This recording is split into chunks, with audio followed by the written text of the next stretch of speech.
Welcome to the Bus Agency Safety Plan Implementation Workshop. My name is Tamika Saunders, and I am the PTASK Implementation Program Manager. This workshop is part of a series of workshops offered by FTA to support bus agencies in developing and implementing their agency safety plans, or ASPs. This workshop is designed to move bus agencies forward into thinking about their next step in safety, ASP implementation, and planning for implementation. In 2020, FTA hosted a series of webinars to share information on the safety management systems processes and the agency safety plan requirements. Keep an eye out for future FTA workshops and webinars that will continue to support bus safety. If you would like to revisit or observe some of the previous webinars, you can find these in the PTASK Technical Assistance Center's resource library. The purpose of this workshop is to help you plan and practice implementing elements of your agency's ASP. This workshop is designed to allow you to explore ways to implement and assess the safety management systems processes described in an ASP. By now, many, if not most of you, have an ASP that is compliant with Regulation 49 CFR Part 673, or you are working towards designing an ASP compliant with Part 673. Once you have the plan in place, the next step is to be sure to implement the ASP as it is written. This workshop will help you build skills to design strategies and practices focused on implementing your ASP. While this workshop will also help you determine when your ASP may need to be revisited and its processes revised, it is primarily focused on ASP implementation, or implementing or working to implement an ASP as it is currently written. Do keep in mind that while you are required to meet the minimum standards for Part 673, which includes implementing the ASP as it is written by and for your agency, the implementation planning process that will be presented in this workshop is voluntary. That said, FTA feels strongly that the concepts presented in this workshop will greatly aid small and large bus agencies alike. Okay, so during this workshop, we want to help you start the conversation on ASP implementation at your agency.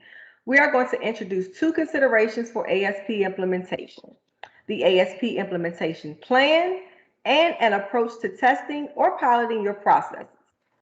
More specifically, we will discuss the importance of planning to implement an ASP, examine approaches to conducting ASP implementation, and begin developing a plan to carry out ASP implementation activities. We have a simple agenda for this workshop. So first, we will start with some content overview on ASP implementation. Then we will review the planning process steps and methods for implementing an ASP. Throughout the presentation, we will ask questions to keep you engaged and on your toes. An important part of this workshop is the time set aside for the exercise.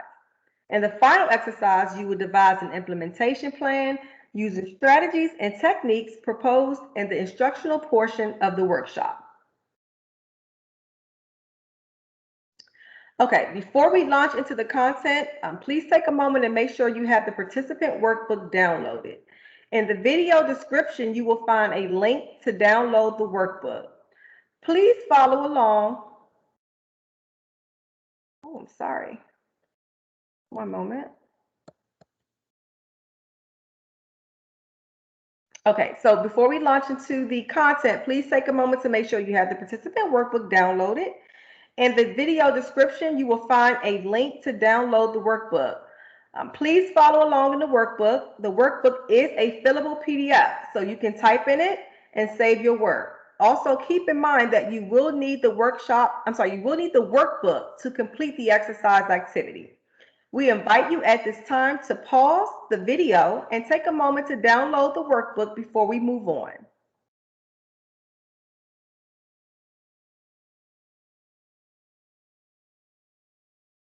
Okay, so hopefully you have that downloaded. And now that you have the workbook, let's go ahead and move into the content. Let me introduce Annabelle Boyd, who is our first instructor to move us into reviewing what it means to implement an ASP. Annabelle?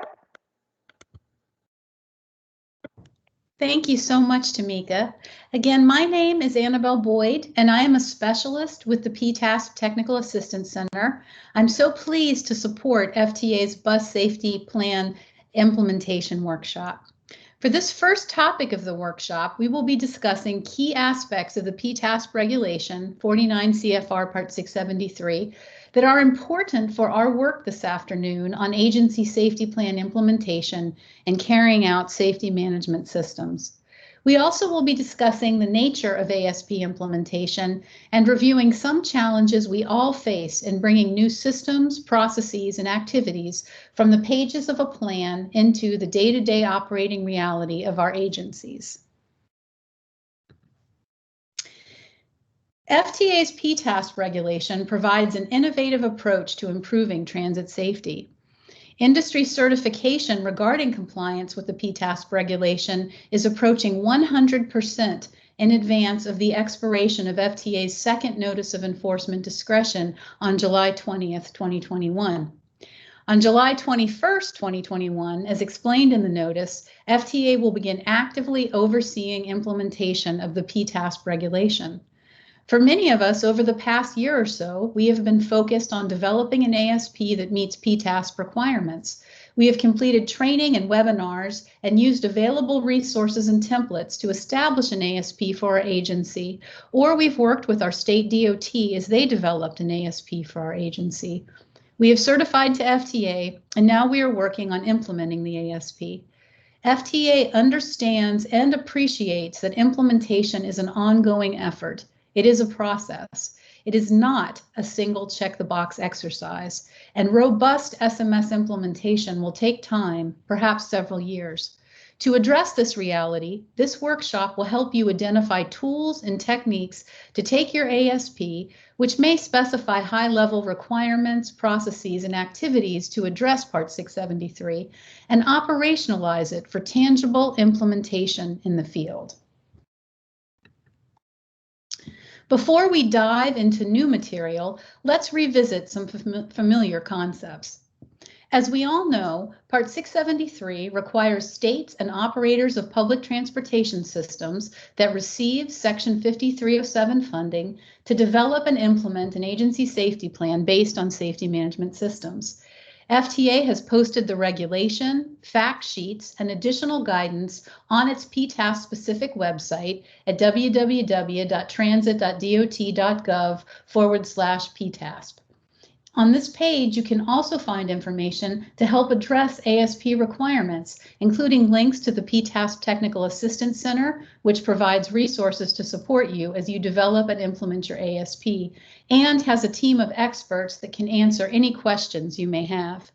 As a quick plug for the PTASP TAC, since October 2019, the TAC has answered over 1,500 industry questions to support ASP development and implementation and reviewed over 400 ASPs. Thousands of transit industry personnel have attended TAC webinars and workshops. And if you have any questions at the conclusion of this workshop, please do not hesitate to reach back out to the TAC for answers or support.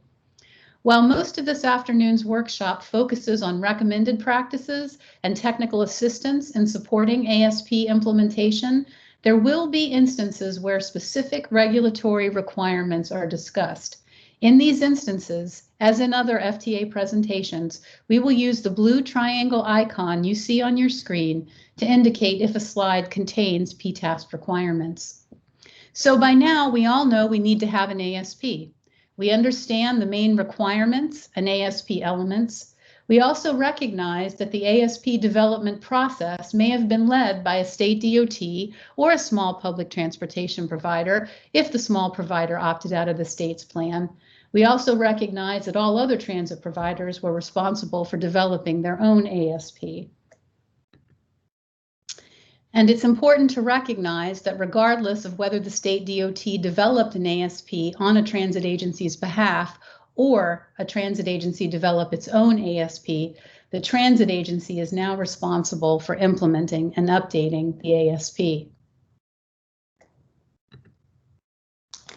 And that brings us to the focus of this afternoon's workshop, implementing Part 673.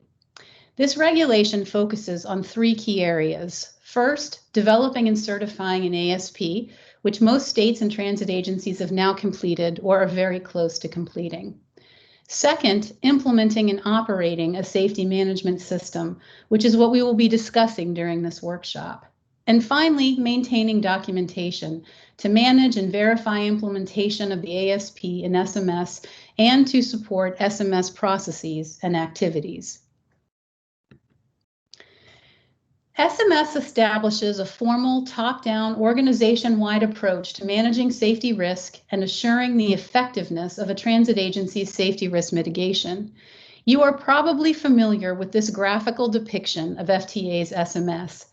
At the core of any functional SMS is the safety management policy, which confirms leadership's commitment to the processes necessary to sustain continuous safety improvement and establishes accountabilities for maintaining safety improvements. The safety management policy sets the background for safety risk management, or how transit agencies identify, assess, and mitigate risk, and safety assurance, or how they measure, monitor, and evaluate their systems for continued safety. Safety risk management and safety assurance, of course, exist in a continuous cycle of identification, assessment, mitigation, measurement, monitoring, and evaluation. All of this is made possible by safety promotion, which is communication about the inputs and outputs of the safety risk management and safety assurance process, as well as training on the systems used to ensure safety.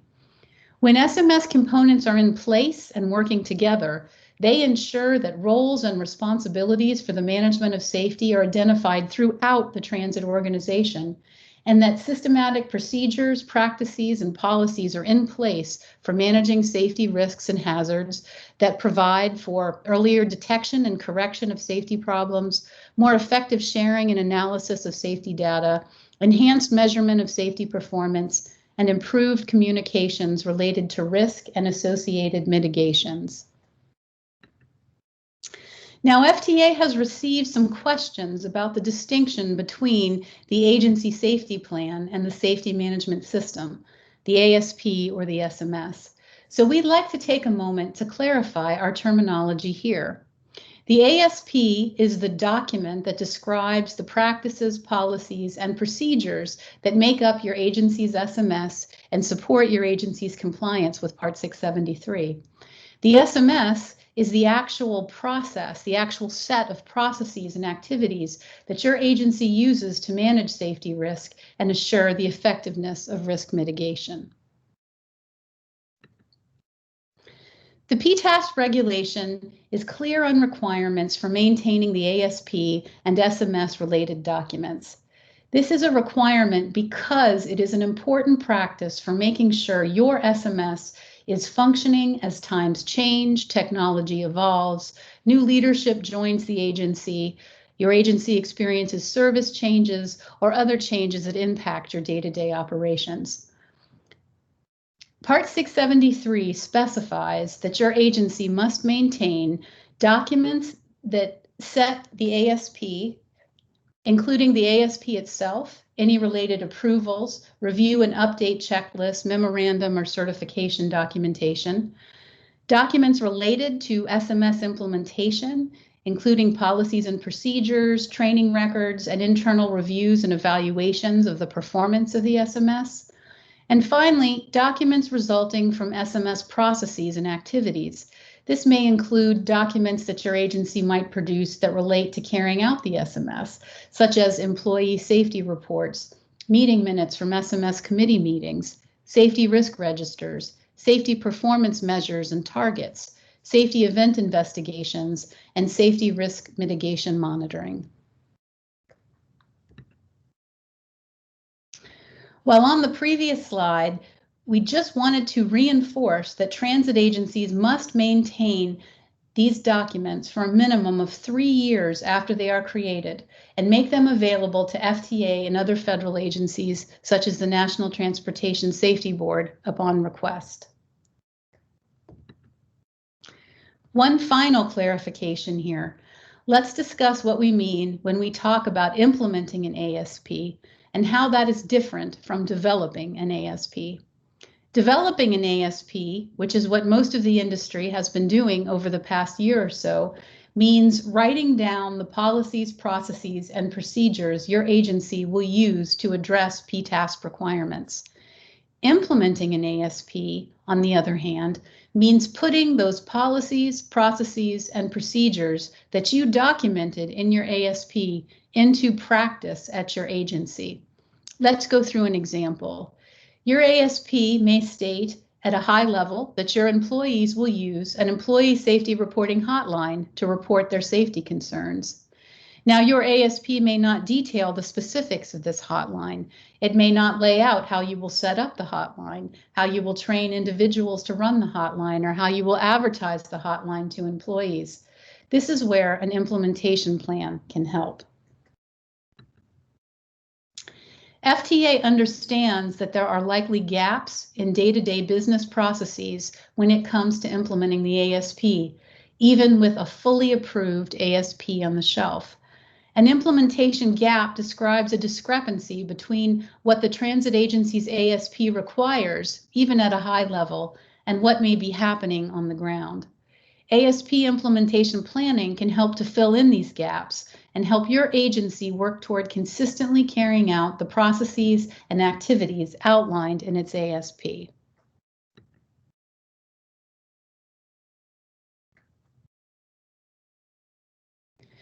As we go through this afternoon's workshop, please keep in mind that FTA does not require agencies to create an ASP implementation plan. This is a voluntary activity that FTA believes will benefit a transit agency, but it is not required to comply with Part 673.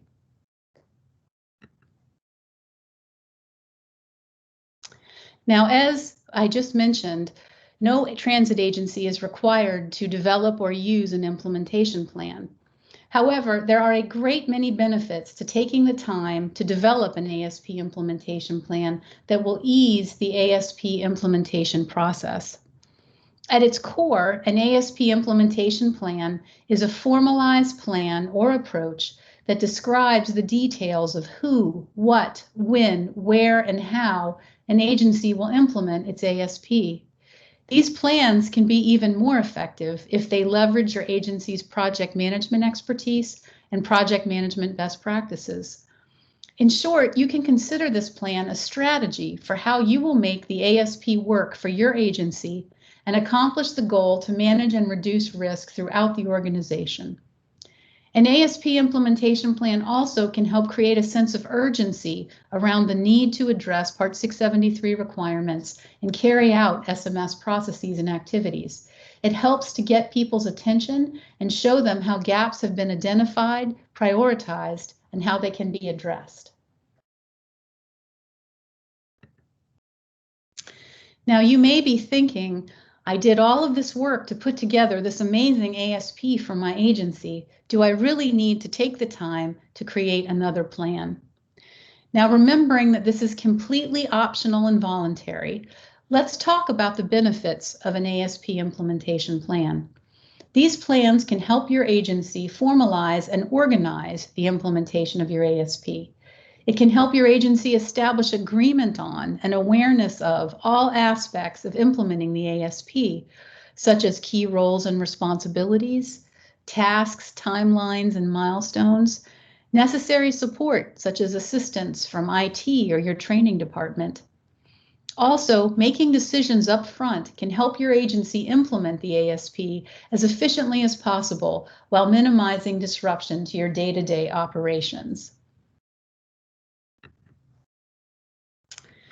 Now, ASP implementation plans can have different structures and different sections. When thinking about it, you may want to consider that an ASP implementation plan could include an overview section, which would focus on the purpose, outcome, objectives, and scopes you've set for your ASP implementation plan. It can also clarify that this plan helps demonstrate your agency's commitment to addressing Part 673 requirements and ensuring implementation of your ASP. It also could include a section on plan management, leadership commitment and plan revisions, how key individuals in your organization will oversee the overall implementation planning process. It also could include details on project management, individuals that will be responsible for specific projects developed to address identified ASP implementation gaps, as well as activities such as documentation management and communication or other tools that have been developed to support and track progress of projects developed to address ASP implementation gaps. Finally, for the projects, you can lay out the specific tasks, milestones, deliverables, roles and responsibilities, and schedules for each project that you've included in your implementation plan to address an ASP implementation gap. Now, my fellow PTASP tax specialist, Andy Lofton, will take us through the ASP implementation planning process in a little more detail. Andy, please take us away. Thank you so much, Annabelle. And as she mentioned, my name is Andy Lofton, and I am also a PTASP tax specialist. And Annabelle has spoken to us a lot about some of the challenges and some of the approaches that we can look towards when implementing our agency safety plan. And when we think about putting this new agency safety plan into practice across our entire agency, it can seem a little daunting. So what we want to do is to break down that process in order to make it a little bit more manageable for us. Now, obviously, a key aspect of ASP implementation planning is going to be how we manage any gaps in our ASP implementation. All right, we can think about these as a gap as being an area where maybe we don't have a process or an activity actually in place, in use at our agency currently that would allow us to carry out this new ASP as written. So in order to think about this, again, and to make it a little bit more manageable, we've broken down this ASP implementation planning process into 3 steps. Number 1, we're going to evaluate implementation status. In other words, we're going to determine how our ASP is being implemented, or potentially how in some areas it may not be being implemented currently. And during this evaluation of implementation status, you may find gaps where the agency's not carrying out an ASP process as defined in your new agency safety plan. And that's exactly what we're looking for here. Now, if a process is being carried out as written in the ASP, then that's a good thing. But the reality is, with a new agency safety plan and agencies carrying out practices that may have existed for decades, you may actually find some implementation gaps. And we'll want to carry these gaps forward to our next step, which is characterizing those implementation gaps. And what we mean here is we want to further examine them, and we want to better understand the source of the problem. So by characterizing them, or categorizing them, if you will, it can help us better understand the implementation gap and to set us up for success in our 3rd step, which is where we address the gap, we close the gap. So now that we know what the issues are in implementing our new ASP, we know about them, we know the source of them, why we have these implementation gaps. It's time to set up a plan to close those gaps. And a large focus of today's workshop is really on helping us be able to get through all 3 of these steps, and ultimately this 3rd step of addressing those implementation gaps. So we know what our steps are. Evaluating implementation status is number 1. Then number 2, we're going to categorize them or characterize them to better understand them. And then number 3, we're going to try to close those gaps. But we need to move from understanding that process to a place where we can make it really work for us. And again, this workflow will be the basis for the exercise that we're going to get to later in today's workshop. So in practice, you're going to evaluate your agency's implementation of its ASP and make sure that ASP is being carried out as written. It's also a good point in our workshop to mention the focus here in this implementation assessment, we're really looking at specifically the implementation of the ASP. So how well are we carrying out what's written in our ASP, as opposed to how effective is our ASP? And thinking about ways in which we may want to change our ASP. In this first implementation assessment, we're really starting from the baseline of our agency safety plan as written and identifying where in practice we might not be carrying out all of those activities. So in this process, if you find implementation gaps, and as I mentioned earlier, this may be expected because there's a lot of new activities that our ASPs define. We characterize those gaps and then move forward into this ASP implementation plan. And the way that we've characterized an ASP implementation plan is to first consider, what are those projects? It's the terminology we're using today. A project that defines a clear outcome of closing this identified gap. And ways to do that, you can brainstorm a number of different projects that would target that gap. And then your agency could prioritize those projects which might address the most gaps that you've identified through the process. Or perhaps you want to prioritize those gaps which you perceive to be the most concerning. So to develop an effective ASP implementation plan, it's recommended that we focus on the project first, determine what the outcome is. What is the overall goal for this project? Once we have that outcome clearly defined, then next we identify the tasks. What are the things that we're going to do in order to achieve this outcome? And as a part of that task definition, we also need to think about roles and responsibilities. So who's going to be doing these tasks? And we're going to need to think about timeframes, timelines, establishing milestones and deadlines for our tasks. Again, all focused on achieving the outcome of our project. So once we've set up a project with a clear outcome, we've defined our supporting tasks, we've assigned responsibilities, we've set up a schedule, well, then we have a strategy that is ready to be carried out for this particular project. And then it's recommended that agencies taking this approach would move on to project 2 and address it in a similar fashion. And after you've gone through this process with all of the different projects that you've defined to establish these outcomes in order to close the gaps we've identified, well, then we can roll those projects together into an ASP implementation plan. So your implementation plan could consist of one project, or it could consist of a notebook of multiple projects, all designed to close the gaps that you've identified. Now, we wanted to provide this as a framework. It is going to be the framework that we're going to use in our exercise, but I also don't want to get too far ahead of ourselves. And I do want to walk through each of those 3 steps of the ASP implementation planning process that I described. And of course, the first step is evaluating implementation status. So this primarily means that we're distinguishing between what our ASP says we're going to do and what we're observing our agency actually doing in practice. Right? We can look at every element of our ASP, for example. Are we carrying out those activities the way it's described in our ASP? Are we doing so in a consistent manner, or is it inconsistently applied?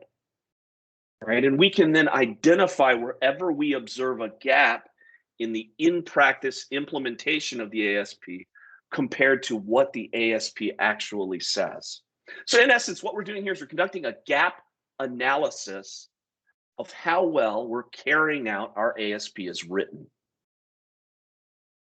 And there are a lot of different ways that agencies can successfully do this. So for example, you could conduct interviews with employees, you could set up focus groups, design surveys to distribute to agency-wide or within specific areas of your agency based on an ASP element that you're assessing the implementation of. You could conduct actual observations of agency activities, perform internal safety reviews, and obviously record reviews might be very beneficial to be able to evaluate how well your agency is carrying out its ASP as written. And then we'll move into step 2, which is once we've identified those gaps, how do we characterize them? How do we categorize them? Not all ASP implementation gaps are the same. So what we've presented here are some we think they're fairly helpful categories in organizing the gaps that you may identify in ASP implementation. And we've established these 3 categories based on really what is the origin or the source of this implementation gap. What do I mean by that? So for example, perhaps you identify a gap that exists because the ASP has really created a completely new process, something your agency wasn't doing before. In other words, you're doing something new. The second category we call doing something differently. So this might be a situation where your ASP has defined a process that modifies an existing process that your agency may have been doing for years. We call this doing something differently. And then our third category, doing something consistently.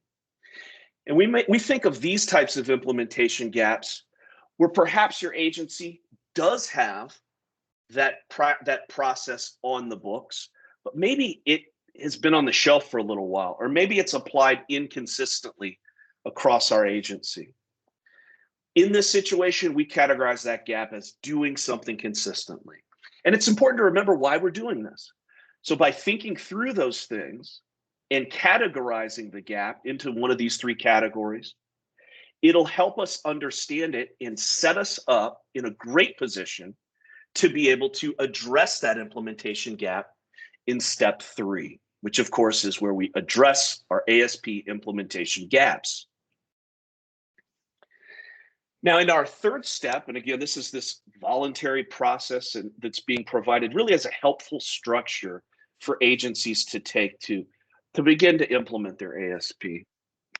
And so in this third step, the way we've laid this out is where we would create a project to address that gap, or potentially multiple projects to address the gaps that we've identified. And remember, we talked about this a little bit earlier, but when we talk about a project here for the purposes of implementation planning, we're talking about a project that, number one, it's going to identify the overall purpose. What is our outcome for this effort? Number 2, it's going to define the tasks. So it's going to get granular and talk about the specific things that we believe need to be done to achieve this project outcome that we've defined. It defines the deliverables. Number 3, it's going to get the right folks involved, and it's going to make sure that those people understand their roles and responsibilities for tasks, and also really the overall picture of why they're contributing to the effort. And number 4, is this going to set a clear schedule? What you can do is think through the sequencing of all of these tasks that you've defined as necessary to achieve our outcome. And also think through about any necessary review and approval stages for our deliverables. It's also at this point where you may want to consider if it could be useful to build in a pilot or a testing phase. This may be particularly helpful if it is a doing something new implementation gap. Also, as we mentioned before, your overall implementation plan at the end of the day may consist of multiple projects, each containing tasks and the associated roles and responsibilities, timelines, and milestones. And again, that's just based on the circumstances and perhaps the number of ASP implementation gaps that your agency defines in step 1, where you identify your gaps. With that, I'm going to turn the microphone back over to our other presenter, Annabelle, who will take us through our next section. Annabelle? Thanks so much, Andy. As Andy noted, the key outcome of our ASP implementation planning is being able to address any identified implementation gaps.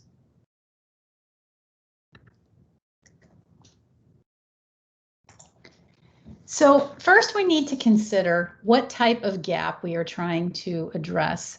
Remember the 3 gap categories Andy just covered in step 2 of the ASP implementation planning process on characterizing implementation gaps? Just as a brief review, your agency's new ASP may introduce a completely new process. In other words, it's asking your organization to do something new, something it's never done before. Your agency's ASP also may introduce a similar but different process. We'll call this doing something differently. Finally, your agency's new ASP may revisit an existing or previously used process or expand the practice throughout a department or even system-wide. We'll refer to this as asking your organization to do something consistently. We will talk about the implementation challenges associated with each of these 3 categories in a little more detail and think about ways we may want to address them. First, when we talk about doing something new, we mean that the ASP has established a new activity to support the SMS and ensure compliance with the PTASP regulation. In developing the ASP, your agency may have looked closely at what it already was doing for safety and then determined that a completely new activity was required to address the PTASP regulation. In spite of all the planning that you did in developing the ASP, however, you may now find that your agency is struggling in implementing this new process or activity. And after all, that only makes sense. Implementation gaps can easily emerge in situations where your agency is doing something it has never done before. For example, your agency may have identified an implementation gap where your agency used high-level statements in the ASP to address Part 673 requirements and explain how it will assess the effectiveness of safety risk mitigations as part of its overall safety assurance process. Now that your agency is actually implementing its ASP, however, you have identified confusion regarding how this new activity should be performed. Operations, maintenance, and safety personnel are not sure how to carry out this requirement, and as a result, it is not being performed. In undertaking new activities, it is important to understand what is both good enough and workable for your agency. During ASP development, you may have thought that your agency could carry out the new processes defined in the ASP. However, now that the time has come for implementation, you may find that this new process is not feasible day to day or requires a level of resources that is not sustainable or currently available. If you identify gaps related to something new, your agency may find testing and evaluation, experimentation, research, and learning from your peer agencies very helpful. Using our example of monitoring safety risk mitigations, an agency may find that piloting and testing a training presentation and mitigation monitoring form to explain and document the new activities called out in the ASP may be an effective way to help your agency close the gap. Now, to help us consider implementation gaps that may emerge from doing new things, please take a moment to reflect on new processes and activities called out in your ASP. In your workbook on page 13, please take a moment to jot down some new activities that your ASP has established for your agency. Pause the video and we will pick up back again when you're ready to move on.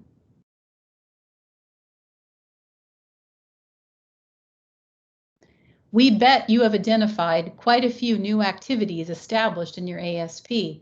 Items you may have documented include establishing safety objectives and safety performance measures and targets, the Employee Safety Reporting Program, implementing elements of safety risk management, monitoring the effectiveness of safety risk mitigations, as we discussed in our example, and for larger agencies, management of change and continuous improvement requirements. Piloting a process, while not a requirement of Part 673, is an excellent tactic for addressing implementation gaps related to something new. Piloting is an experiment or test before introducing something more widely. It allows your agency to take a single SMS procedure, form, training, or activity developed to address an implementation gap and test it out on a portion of your agency. For instance, to address our earlier implementation gap related to safety risk mitigation monitoring, you may choose to pilot the use of a safety risk mitigation monitoring form from FTA's PTASP TAC website in one department or bus garage to help formalize the process and reduce confusion. In another example, you may choose to pilot a new camera and GPS-G sensor event data recorder tool on a small portion of your vehicle's fleet as a way to address high-level statements in your ASP regarding tools used at your agency to monitor compliance with operating and maintenance procedures. Your agency also may choose to pilot opportunities for feedback and collaboration between departments to better understand and carry out ASP requirements. Please note that your ASP must ultimately be carried out. Agency-wide activities must be carried out agency-wide. But for implementation planning purposes, it can serve an agency well to test or pilot new processes across smaller groups within the agency. If your agency does choose to pilot a new process, there are some important considerations to keep in mind. First is clearly identifying the purpose of the pilot. Without a well-defined purpose, the pilot may fail before it starts. Another important consideration is how the pilot will be managed. You may want to consider if it's formal or informal. If it is a small localized effort, you may be able to structure it as an informal pilot. However, if there is need to procure special equipment or technologies, or if it requires approval from executive management, then the pilot may need to be more formally structured in order to capture the pros and cons of applying this new equipment or technology across the entire organization, for example. You also should look at what outputs and results need to be monitored, how success or failure of the pilot will be determined. It is important to distinguish how the success of the pilot will be measured. Without some criteria, even for an informal pilot, the pilot results won't be useful. In addition, and along these lines, there need to be good documentation of pilot activities and results.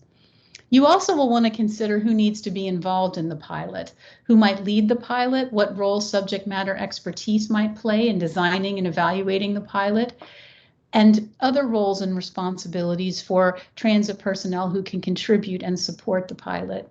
Finally, and very importantly, you should consider how you can get feedback from pilot participants, including interviews, surveys, working groups, debriefs, and after actions to ensure that the results of the pilot are effectively reflecting what you're hearing back from the transit organization in supporting implementation of that new activity. Now I'd like to turn it back over to Andy, who's going to talk about the next category, which is an agency addressing a gap that arises from doing something differently. Andy? Thank you, Annabelle, and thanks for taking us into a little bit greater detail on doing something new. But now we're going to talk about doing something differently and this type of ASP implementation gap. So we can all think of perhaps an instance where your ASP established a process that means your agency will have to change the way it currently carries out an existing activity. Now, in this situation, your agency needs to understand exactly what's going to have to change and also what it will take to make that change successful. And we do want to emphasize that changing an existing process sometimes can be even more difficult than taking on a completely new process. And I think we can understand why that is, right? When we change a process, we not only have to change what we have written down and what we're doing, but it may require us to completely change our mindset and approach to a topic or activity. And we can think about activities that may have become deeply grooved within our organization and that now, based on our new agency safety plan, require real effort to ensure that affected workers can now effectively carry out these now modified activities. Agencies really should consider the importance of bringing workers along with these changes. And key factors for success when approaching a gap that you've categorized as doing something differently are, number one, documentation, right? How is this changed activity defined in your agency? How is it documented? Number two, direction. Is there sufficient leadership support for this change? Is there sufficient resourcing for this change? Number three, communication. Are staff aware of this change? And do they understand why the change is happening? Remember that when we're changing mindsets and changing the way people have done things for a long time, it's going to be important to ensure we have buy-in from our workforce that's not changing the way that they do business. And number four, training. Can workers carry out this now modified activity? Are they set up for success in doing this changed activity? Now, there probably are a lot of existing activities at your agency that may be changing now based on your agency's agency safety plan. And we'd like to take a look at one example that perhaps you have experienced at your agency, and that's the topic of investigations. And it may be the case, as it is with a number of agencies in the industry, is that previously, perhaps the main focus of investigations was the determination of preventability. Was this event a preventable? Was it a non-preventable? Now, perhaps based on your new agency safety plan, the agency has defined on paper in that document a different investigation process in order to address the regulatory requirements of the PTAS rule.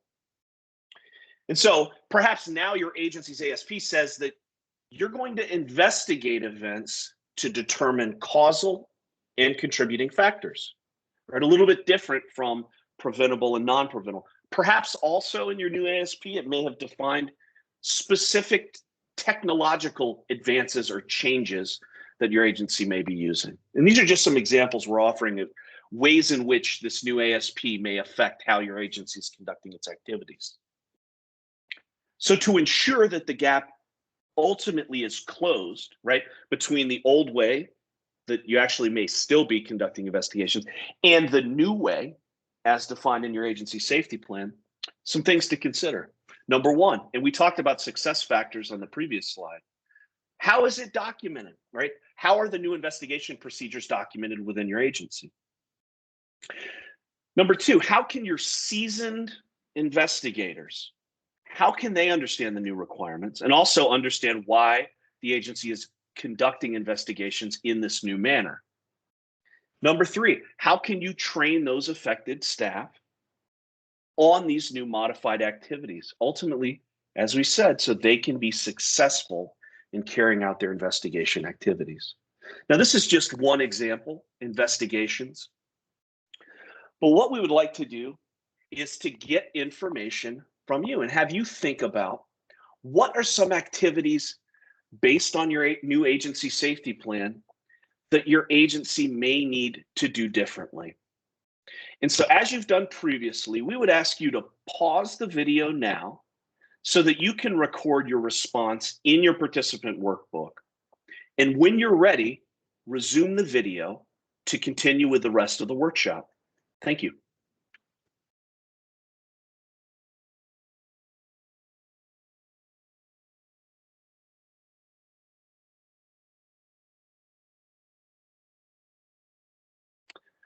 Okay, and I'm sure our participants have listed a number of great examples of potential gaps based on doing something differently at your agency.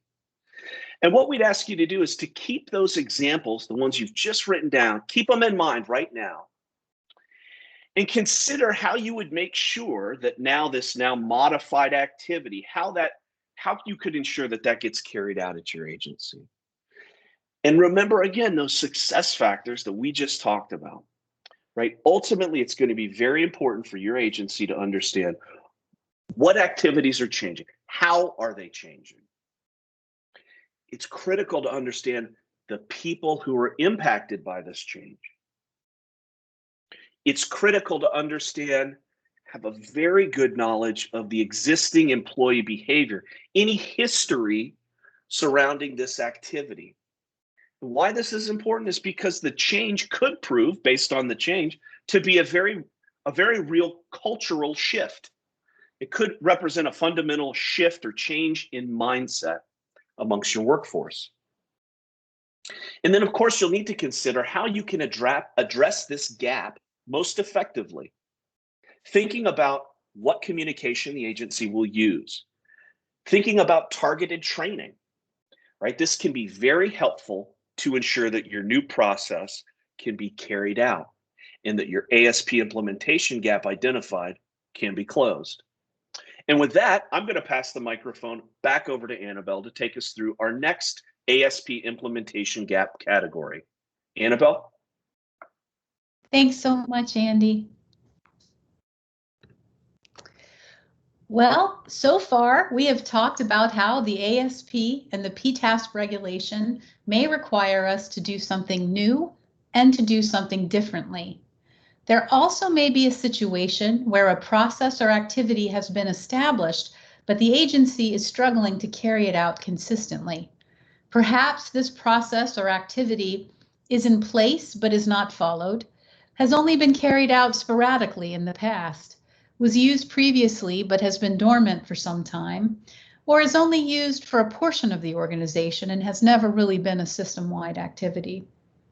For example, as part of the ASP, your agency may have established an agenda item for the Driver Safety Committee to review safety event investigations for potential hazards and safety concerns that may not have been addressed in corrective actions. This is something the committee had done previously but stopped doing. Your observations of ASP implementation show that the committee has not resumed this activity in spite of training they received on their roles and responsibilities in carrying out the ASP. When you look into this further, you find that the champion for this activity retired 3 years ago, and this practice stopped when he left the agency. Also, the meetings used to be 90 minutes, and they have been reduced to 60 minutes. In another example, focused on monitoring compliance with operations and maintenance procedures, you notice that quarterly ride-alongs performed by supervisors at your agencies tend to confirm that drivers are following speed limits and safe operating practices for lane changes on their routes. However, results from newly installed vehicle onboard monitoring systems show some instances of both speeding and poorly executed lane changes. Operators may perform perfectly when observed during a ride-along, but may not consistently address operating rules and procedures in day-to-day operations. Let us now consider a question as we reflect on our own agency. What are some activities described in your ASP that your agency has performed inconsistently? Pause the video as you did another time ago, so you can record your response in your workbook, and we will pick back up again when you're ready to move on. Please record your response on page 17 of your workbook.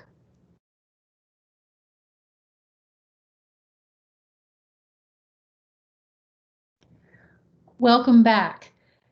I'm sure you've identified a number of different instances at your agency where ASP may ask you to perform something more consistently than perhaps has been done in the past. Examples you may have thought about include following operating and maintenance procedures, consistently assessing safety risk following established procedures, or consistently communicating with employees regarding the results of employee safety reporting program. Now, it's important to consider why employees and other members in the organization may not consistently follow a given process or policy. Another way to look at this is through the theory of practical drift. The concept of practical drift has been covered in other SMS courses, trainings, and workshops, so you may be familiar with it, but it is worth a quick review. Practical drift is a set of circumstances where actual performance, work actually done, varies from designed performance, work as imagined in procedures, policies, plans, and the design of equipment, systems, and tools in the system. Now, this variance may be the result of factors that may or may not be under the direct control of the transit agency and which may impact the safety management and the safety performance of the transit agency.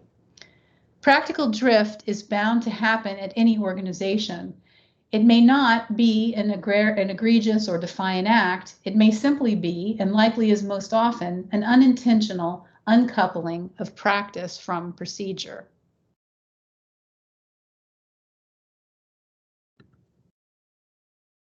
There are a number of reasons employees or work groups would drift away from a written policy. By far the most common reason is the pressure to maintain schedules, routes, or project delivery timelines in the face of changing circumstances, limited resources, or personnel transitions.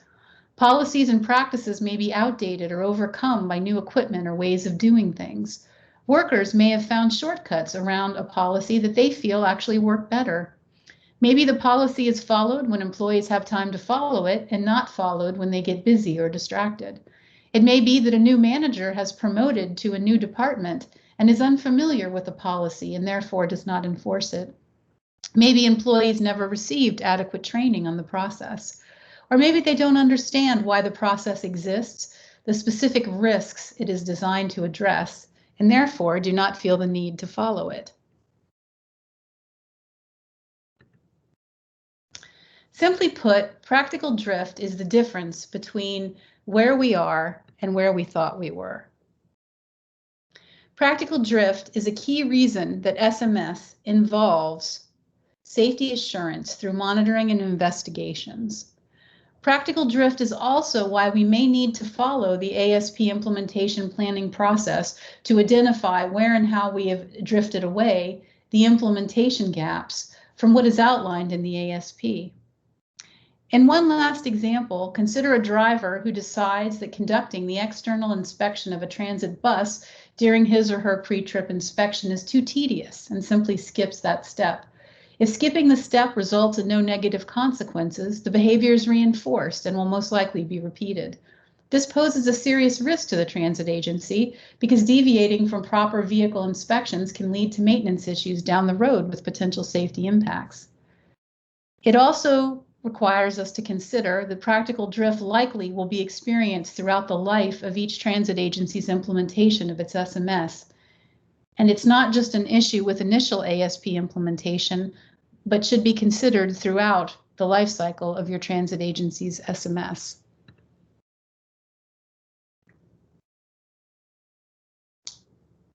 So now that you have a process that is inconsistently implemented, what do you do about it? There are a number of different steps that you can take.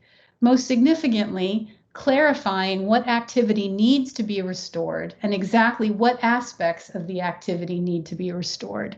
In other words, what is it that needs to be performed more consistently? Is it documentation? Is it sign-offs? Is it a specific element of a procedure or a practice? Is it reestablishing meetings or analysis activities? Whatever it is, it's important to clearly define it and clarify it. Also, it's significant to identify what the agency is or was doing to ensure that the specific activity was carried out consistently, and then consider why that hasn't worked. For example, if training was provided, but perhaps that training wasn't sufficient to ensure consistent implementation of the activity. Also, you can design an approach to ensuring that the activity will be carried out consistently, and you can implement this approach.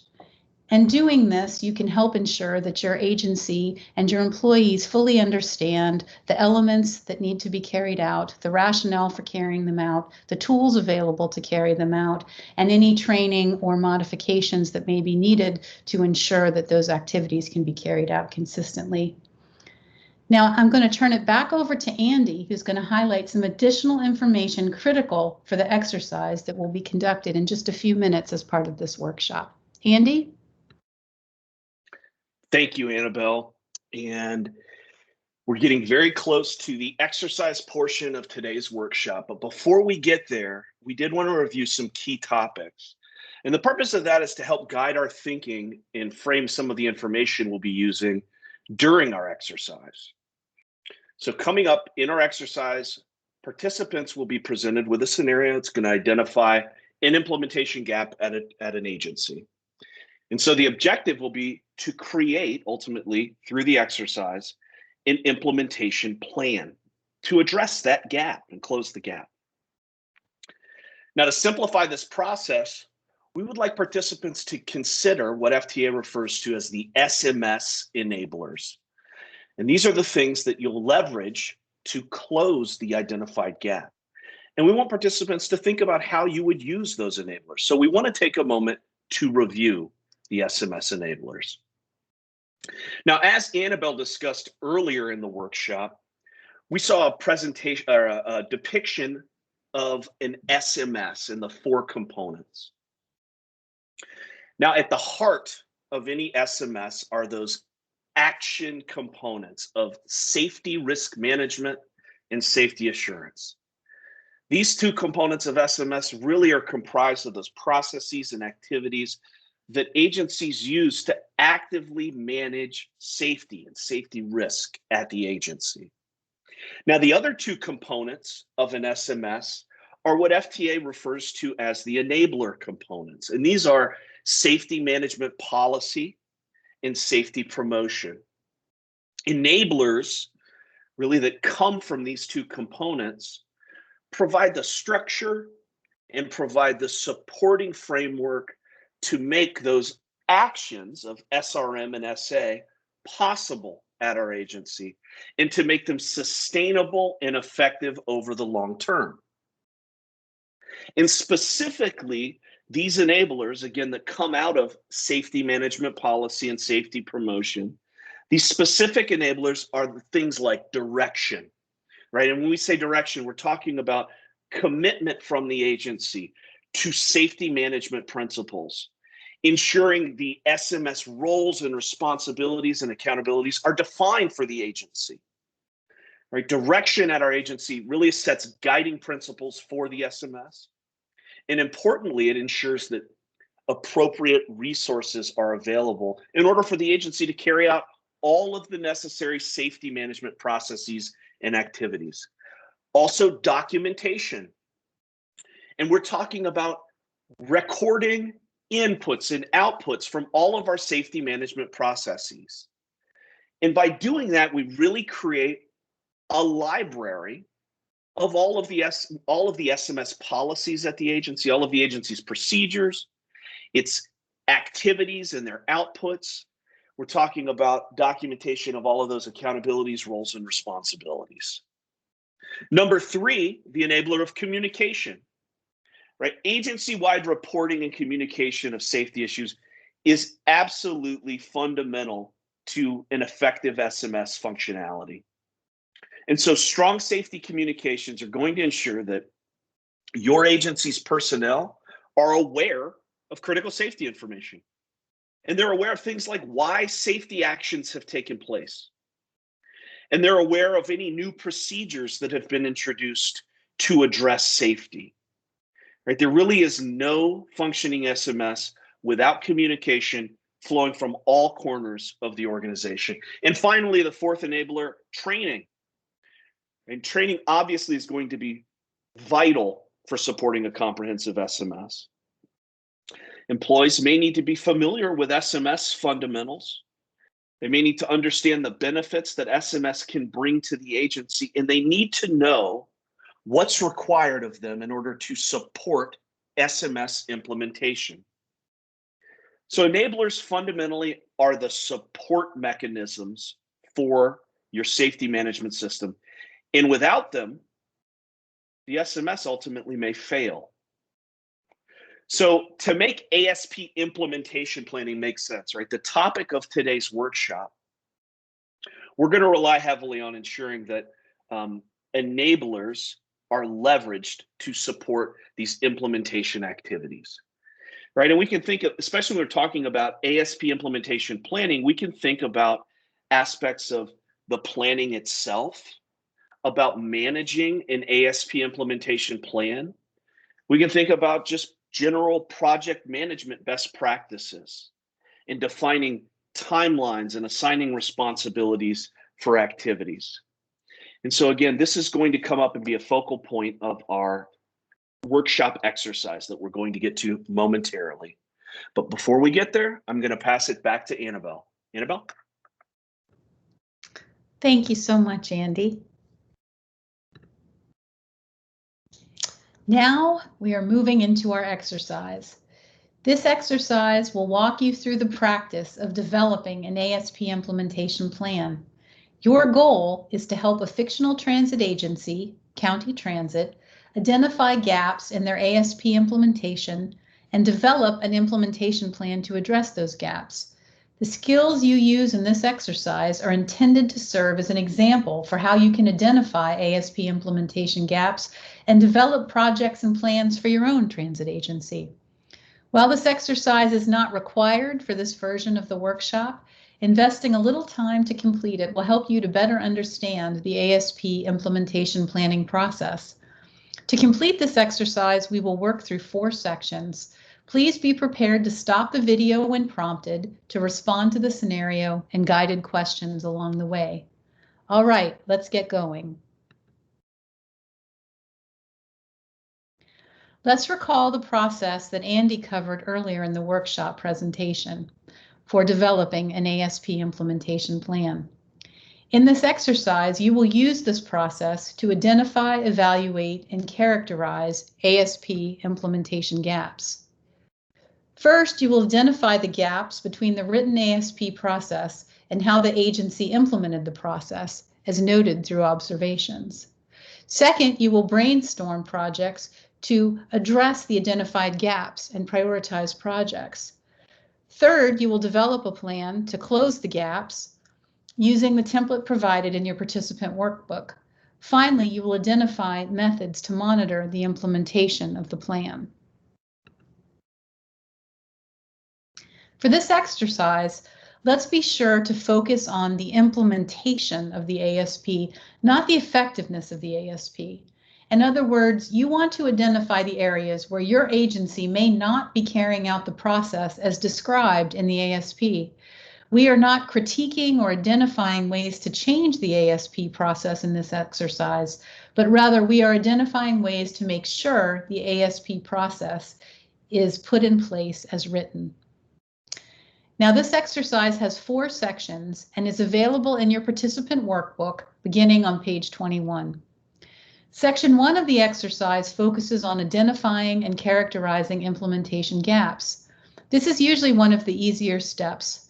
After all, in our jobs, we often know what is and isn't working for our agencies. But remember, it is about focusing on what is and isn't working in concert with what is written in the ASP. That means you need to be very familiar with the processes written in the ASP and then assess what is really happening in the field when it comes to plan implementation. In this exercise, you will see that our fictional transit agency, County Transit, has reviewed records and conducted observations to identify implementation gaps. Once you've done your groundwork, next you'll examine the implementation gaps to better understand the source of the problem. We are talking about taking a moment to determine where the agency needs to potentially do something new, do something differently, or do something consistently. This is what is covered in section 1 of the exercise and ASP implementation planning process. For section 2 of the ASP implementation planning process, we look at brainstorming and prioritizing projects. As you well know, closing a gap isn't always easy. And you may identify a lot of reasons why this ASP implementation gap exists. So it's important to brainstorm all the potential ways or projects the agency may need to complete in order to fully close a gap or even several gaps. If you are struggling to design a project, consider revisiting the 4 SMS enablers that Andy just covered. You may need to ask whether or not this gap can be addressed by providing better direction, documentation, communication, or training, or even a combination of these 4 enablers. In real life, it can be helpful to bring in subject matter experts from other departments to assist with brainstorming and identifying projects to be sure that various solutions are considered and not just those that are specific to one department or one individual's experience. Then, of course, since it is likely that the transit agency will not have the resources to implement all brainstorm project ideas at once, it is necessary to prioritize what is most important. One of the best ways to do this is to consider which top 2 or 3 project ideas will make the greatest positive impact for ASP implementation in the particular area you're concerned with. List those projects in order of anticipated effectiveness, and then start planning for the top project first. That brings us to our key step of developing an ASP implementation project plan. This is when you use the ASP Implementation Planning tool or table to build out an individual project. Start with the project you prioritized as the most effective. Complete your table listing tasks, roles, and dates to achieve the project outcome. Once the project is done, move to the second most effective project, then build that one out, and so on and so on. Finally, after the project has been designed and a project plan created, the plan is naturally put into motion. Once it is underway, a key piece of implementation is to monitor how the project is going. But let's not get too far ahead of ourselves. We will come back to the idea of Section 4 monitoring.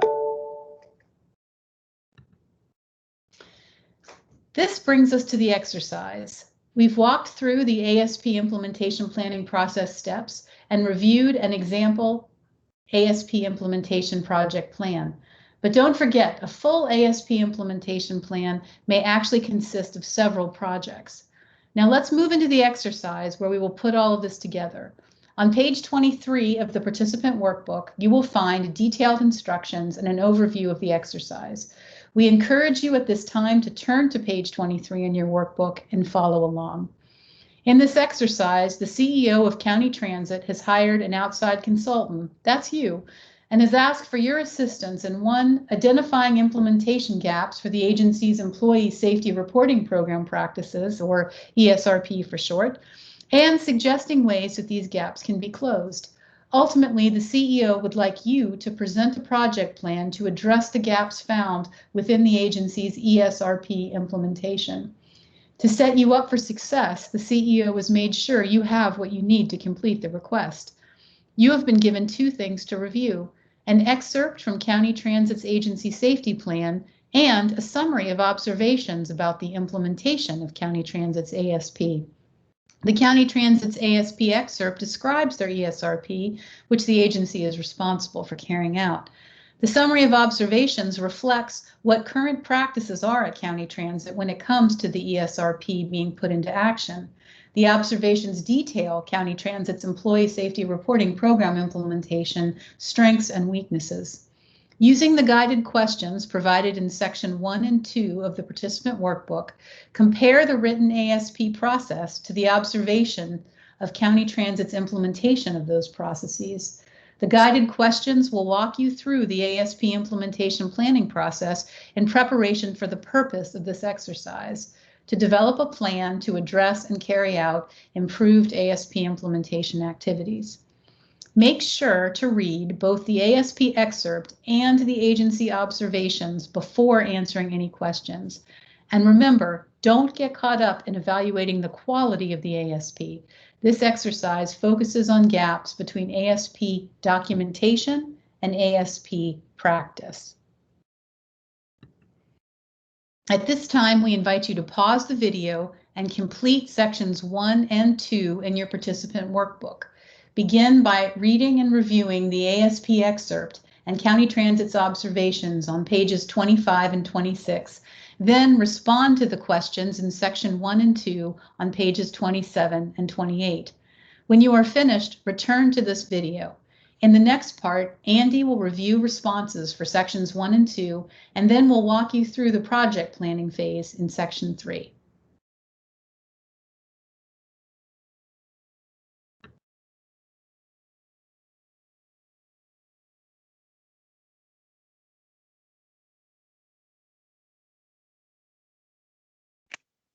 Welcome back. Now that you've completed sections 1 and 2 in your participant workbook, let's review what you did. Now, while you were coming up with a list of ASP implementation gaps for this county transit scenario, we were too. Now, did you identify some of the same ESRP implementation gaps that we did? And here's our short list. Number one, we noted that based on the observations, there are no official forms for employees to use when reporting. Number two, we identified that there's no written process for supervisors to take those reports. Number three, we noted that maintenance is not explicitly included in the reporting program. Number four, we noted that results from the safety reporting process are not communicated effectively to frontline employees.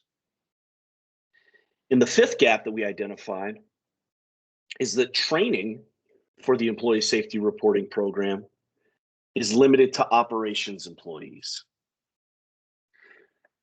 Now, for workshop exercise purposes, we've chosen to focus on our first gap, which is no official forms for employees to use when reporting. And we're going to take this gap through the rest of today's exercise. So the gaps that we noted on the previous slide mostly fall under the category of doing something differently.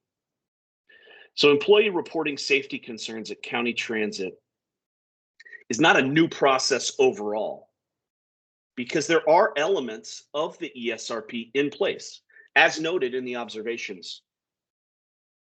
However, there needs to be changes to several areas of the County Transit ESRP. Now, you might be wondering why we didn't characterize the absence of reporting forms as the need to do something new. And well, the ESRP is in place. It just has some gaps that we need to fill in to change it and to make it more effective. Now, if the agency needed to implement an employee safety reporting program from scratch, well, that would be a really good example of doing something new. Or if the ESRP needed to perhaps be expanded to another part of the agency, complete with new policies and procedures. Now, in this case, the ESRP exists in general, though some practices need to be modified. In this case, by using standardized reporting templates in order to get where the agency needs to be with implementation. Now, if we had noticed examples where County Transit had established thorough ESRP processes and had them in place, but that these practices weren't being followed as written, perhaps due to a lack of resources or supervisor support, well, that might be a good example of doing something consistently.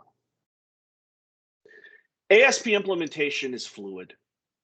And because agencies will be in different phases of policy and procedure implementation, it can be expected that not all of our gaps are going to fit perfectly into just one category. And these categories also, keep in mind, are not set in stone. Ultimately, they're a tool out of many tools that you have in your toolbox to help you identify the types of activities that your agency can leverage to target a gap and to close that gap. So if you identify a gap that meets more than one category, you might just need to expand your brainstorm and prioritize your project ideas accordingly. Now, next, you brainstormed some project ideas to address these ESRP gaps. And so for this example, we will continue to focus on the particular gap of the County Transit employees not having any official forms to use when reporting. So what projects did you come up with to close your selected gap, or even multiple gaps that you may have identified? Could be that your list looks a lot like ours in the list that we have on the screen right now. We came up with the following projects. Number one, we wanted to develop a standardized employee safety reporting form. Number two, we identified a project to develop a written process for supervisors to document their incoming ESRP reports. We identified a project to engage maintenance leadership to develop a plan for maintenance employees to use to report to the reporting system. And we identified a project to increase the frequency by which results of the ESP are then reported back to the frontline employees that are originally reporting. And we also identified a project to expand the employee safety reporting training to extend to maintenance and vehicle service employees. Now, we wanted to focus, as I said earlier, on developing a standardized employee safety reporting form. So this is going to be our first project for Section 3. So at this point, we've evaluated the status of County Transit's ESRP implementation, and we've identified gaps. We characterized those gaps, and we thought of ways that we can close them. And now it's time to address those gaps with a plan of action. Then, after our plan's complete, it's important that we consider ways that we may monitor implementation. So for sections 3 and 4 of this exercise, you're going to continue with the ESRP scenario, and you're going to use the planning tool to identify the specific tasks, roles and responsibilities, and timelines needed to make sure that this project is ultimately successful. So on page 29 in your participant workbook, you'll find an example of the project planning table that we've already completed using the gap we identified earlier in the project we chose on the previous slide. The project in our example on page 29 is to develop a standardized employee safety reporting form. And our outcome, or what we're trying to achieve, is to develop a reporting form and communicate it. Now, on page 30 in your workbook, we've included a blank project planning table. And now this is for you to complete for your own project plan. So when you are ready, you can continue on the path that you started. However, feel free to use the example that we have been working through. Now, to execute this planning process, we've included a table. And again, this table is designed to serve as a tool for helping you to develop an ASP implementation plan. So after identifying, characterizing, and brainstorming ideas to address an ASP implementation gap, followed by prioritizing those ideas into separate projects with clear outcomes identified, this table can set you up to identify the tasks associated with that project, to establish the roles and responsibilities for those tasks, and to develop a schedule that your agency can follow to achieve the outcome that you've identified for this project and any other projects you identify. Now, this example project plan, which you can also find on page 29 in your workbook, shows that an agency has identified an implementation gap with the need to update training materials to reflect ASP policies and procedures. And the outcome identified is to develop a procedure for reviewing and updating training materials. And so in this sample project plan, some example tasks have been created and defined in order to achieve this outcome. And these tasks identify where to create a work group to support the project, conduct a survey, and review the results for what type of training materials need to be updated. A task to draft the actual procedure to manage the review and revision of training materials. A task to allow a review and comment period for this newly drafted procedure. There's a task to actually finalize the procedure based on that feedback, and a task to set up a schedule to formalize, to train to it, and to then apply the procedure effectively at the agency. Now, given each of those tasks, the project then identifies who's responsible for what. And so in this example, trainers are working with the agency subject matter experts to identify which training materials need to be updated. The safety lead is going to oversee the work group and manage the documents and the overall project progress. And while the CEO will make sure that involved staff are provided the resources needed to complete these duties, They're going to serve as a reviewer of the draft procedure and also are going to be an approver for the final procedure and the procedure application. Now, it's also critical to think about the scheduling for your tasks and thinking about the sequencing of events, the timing for when each task should be completed, right? Without a schedule, well, frankly, there may be little motivation and accountability to get tasks actually completed. Right? Without a schedule, every other duty on a person's to-do list will be could be a bigger priority than the ones from this project. So the important part about scheduling is first, to make it realistic for the contributing parties, and second, to work towards keeping to that schedule.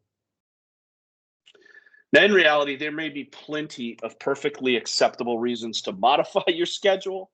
However, at least starting with an estimated schedule can provide tangible dates and a strong goal for completing the tasks associated with your ASP implementation project. Now, the ASP implementation plan that you design as a result of this exercise, at the end of the day, it's going to look a lot like this table. Of course, it's a different project. It's not this sample project. The scenario will be different.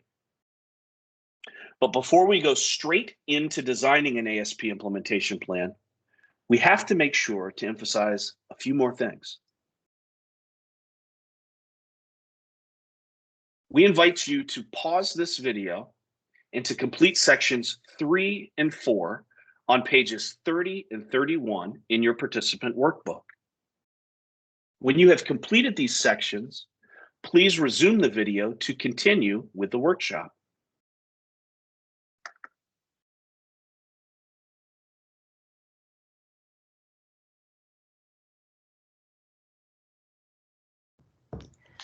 Welcome back, everyone. Now we're going to briefly review the potential results of Section 3 and Section 4 as completed in the participant workbook. Now, you may have used your own project in working through this sample plan, and that is perfectly fine, as Andy indicated in the earlier section. For our purposes here, however, we will be reviewing the one we identified earlier, develop a standardized employee safety reporting form. As we present our project plan, please check to see if there are any similarities between your work and ours.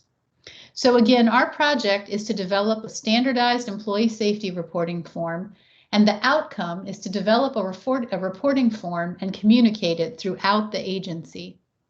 We determined that we needed 5 tasks to achieve this outcome. The tasks, what the agency needs to do, are listed here. Subject matter experts are very useful in project planning because their expertise can help the plan be inclusive of task, roles, and responsibilities that expand across agency departments. Our tasks to review briefly include inventorying the data we are collecting and tracking, really understanding the content of what we want our employees to report. Facilitating key stakeholder working group to capture initial input, both in the structure and design of the form and in the potential content. Developing a draft form, reviewing and allowing a review and comment and edit period of the draft form, and then finally finalizing the form and obtaining approval. Key roles and responsibilities have been defined for several different groups. For the Chief Safety Officer, key roles and responsibilities include coordinating the inventory of data to be collected, coordinating the form drafting process, and coordinating stakeholder coordination and form finalization. Labor union representatives will provide critical input for stakeholder discussion and form review. The Safety Committee will also provide invaluable input on form review. Supervisors throughout the organization will support initial stakeholder discussions and also provide form review. We also are encouraging agency leadership to review the form, with the accountable executive having final form approval. The timelines and due dates that were established for these activities were set up such that the inventory would take approximately 15 days. Facilitation with a working group would take another 30 days. We would develop the draft form, which would also take 30 days. Completing review and edit and comment of the draft form, another 45 days. and then we would have form finalization and approval. That would take another 30 days. Now, this period may seem extensive and long for some agencies. Some agencies are smaller and may be able to develop a form like this, which may touch every employee and support such a critical process for the agency safety plan more quickly. But in this particular example, these were the timelines and due dates that were established for the tasks that were identified to address Section 3.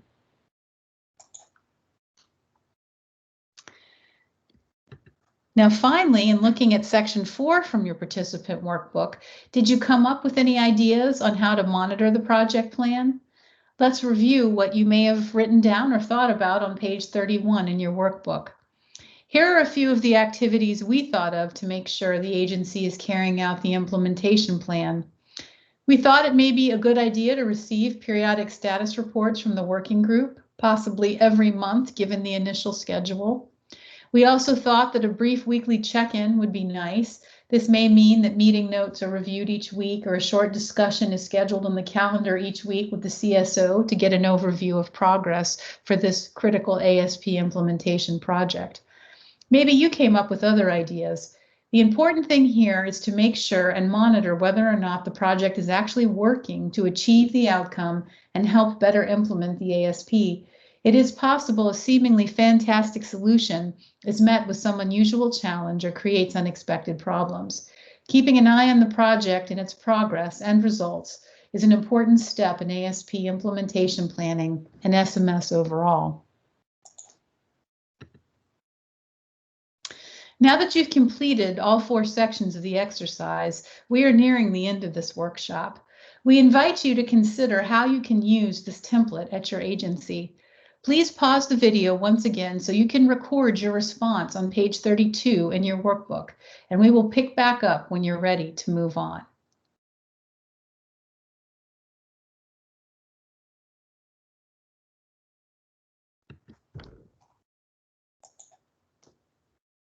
Welcome back. You've dedicated your time today to learning how to better implement your ASP. And even though ASP implementation planning is not a requirement of the Part 673 regulation, we believe, and hope you do too, that ASP implementation planning is an excellent investment in time and energy for your transit agency. We also believe that in the long run, taking time to plan now will save you and your agency a lot of time and energy when it comes to applying an SMS that truly supports the continuous improvement of your transit agency safety performance and keeps employees and patrons and the public as safe as practicable. In review, ASP implementation planning can help ensure that key people are engaged, project tasks are completed and tracked, and status updates are reported to management. It also can help establish agreement and awareness on all key aspects of implementing the ASP, including roles and responsibilities, key tasks, timelines, and milestones, and necessary resources and staffing for one or more projects. An ASP implementation plan can help develop a realistic, manageable, and logical series of projects for implementing ASP elements. It also can effectively and efficiently manage the workload associated with these projects, including the allocation and coordination of resources. And finally, an ASP implementation plan can provide an accountability framework for transit agency management and staff to implement the ASP.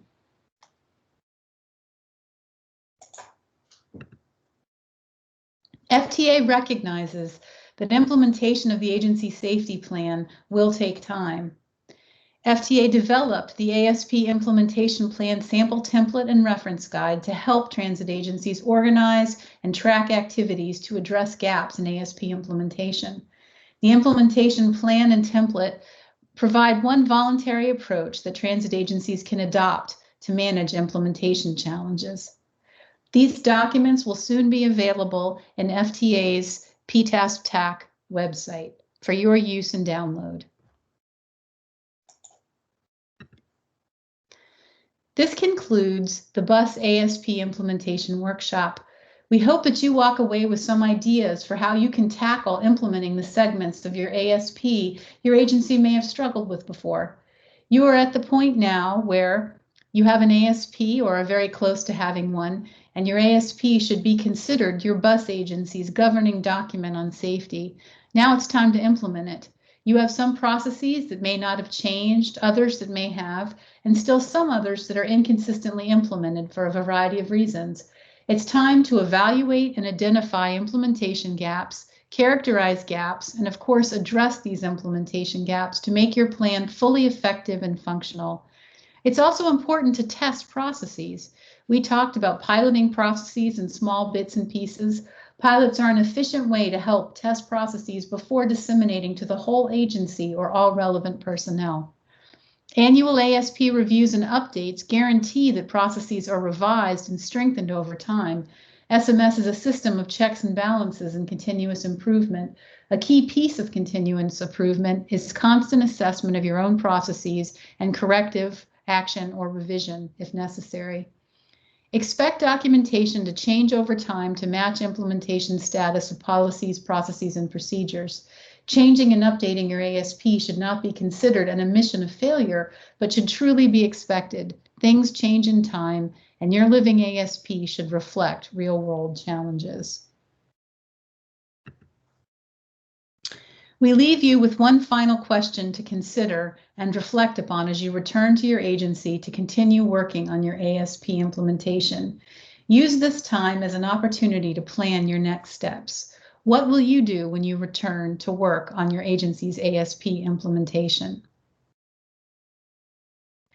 Now I will turn the presentation back over to Tamika Saunders to close out our workshop. Thank you all very much. Okay, so I just want to provide one last note before we go. We want to leave you knowing there is more information at your fingertips. FTA's PTASK Technical Assistance Center provides a range of assistance, including a resource library, transit agency forum called the Community of Practice, frequently asked questions, and access to one-on-one technical assistance. Contact the PTASK Technical Assistance Center at ptask-tech@dot.gov for targeted assistance.